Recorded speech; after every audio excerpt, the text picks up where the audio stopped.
Qual é a diferença entre uma doença do trabalho e uma doença ocupacional? Claro que muita gente não sabe, né? Muitas pessoas acreditam que seja a mesma coisa, né? Esses dois conceitos possuem uma diferença fundamental entre si. A gente conversa aqui com Douglas Lopes. Você está com um especialista no assunto que pode tirar essa dúvida, até natural, né, Douglas? Essa dúvida, né?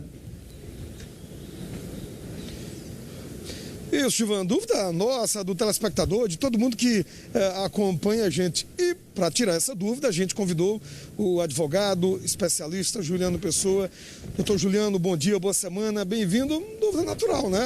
Doença do trabalho, doença ocupacional, tem diferença? E qual é a diferença entre essas duas coisas? Bom dia, doutor. Bom dia a todos que nos assistem. Olha, na realidade existe sim distinção, se chama de doença ocupacional, na realidade, onde se é gênero, e existem duas espécies. Então nós temos aí dentro da doença ocupacional a doença profissional, tá? Que é aquela que a atividade laborativa por si só, ela desencadeia ou pode desencadear uma enfermidade. Como exemplo, para que o telespectador entenda, seria a LER, por exemplo, né? Que é a lesão por esforço repetitivo.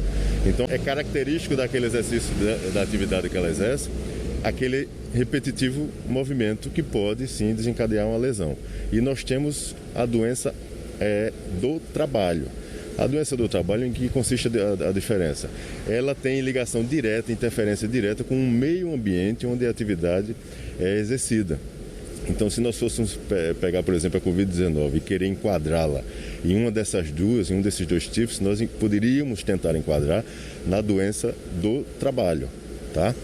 Mas quando nós adentramos na legislação nossa, a legislação brasileira sempre exigiu, nesses casos, o nexo de causalidade como regra. Tá? E não é diferente com a Covid-19. Doutor, no início a Covid-19 ela foi incluída como uma doença do trabalho. Ocupacional. Ocupacional. Né? E depois, poucos dias depois, o STF retirou isso. O que é que aconteceu? Qual a diferença em colocar, em retirar? Ia ficar muito difícil para saber de fato se aquela doença foi lá adquirida enquanto você estava no seu exercício profissional, porque essa correria toda de colocar, de retirar? Na realidade foi uma portaria do Ministério da Saúde, tá? O Ministério da Saúde alterou a listagem de doenças, incluindo o Covid-19 como uma doença ocupacional, e logo em seguida veio uma outra portaria e deixou de ter feito a portaria anterior. Houve alguma recomendação para isso? Na realidade, houve, eu diria, uma precipitação, vamos dizer assim, do governo no sentido de incluir. Porque a gente não pode ter a doença ocupacional de forma presumida, né, de forma generalizada. Esse é que é o grande detalhe. Se nós olharmos hoje até no meio científico, não existe ainda consenso no sentido de que qual é o momento exato, preciso, em que o paciente tem contato com o vírus e, consequentemente, é contaminado. Não existe isso ainda de maneira precisa. Quanto mais você precisar, de forma presumida, que ele adquiriu e foi contagiado no ambiente do trabalho. Então, essa é a grande dificuldade. Então, para o caso da Covid-19, incluído logo de cara, de forma imediata, o profissional que tem contato direto com o paciente contaminado. Seria, no caso, quem está lá na ponta, médico, laboratórios. Exato. A legislação que versa sobre isso, o que é que ela diz? Ela traz, inclusive, alguns casos de exclusão, né? Ou seja, isso não é doença do trabalho. E dentre essas possibilidades, ela traz a doença degenerativa, por exemplo, a doença que tem alguma questão com a faixa etária, e trata também da doença endêmica, né? Que seria uma endemia, vamos dizer assim. Então nós estamos vivendo uma pandemia, que seria um espectro muito mais amplo, gigantescamente mais amplo. Como nós temos antes da pandemia, a epidemia. Então lá na lei está expressamente que doença endêmica não seria doença do trabalho em regra. Salvo naqueles casos onde o cidadão trata diretamente com o agente. Então a Covid-19 é um agente biológico.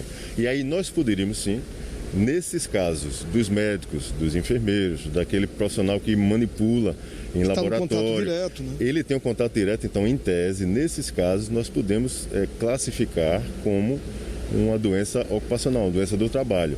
Num caso de um profissional comum, que de repente ele trabalha numa atividade essencial e possa, por algum caso concreto, ele ser contaminado, a gente poderia usar aí uma analogia e pegar uma previsão legal também que existe, onde você iria equiparar essa contaminação acidental a um acidente do trabalho, mas não como regra. Esse aqui é o grande detalhe. Inclusive o STF, no final de abril, se debruçou sobre essa discussão e chegou a essa conclusão.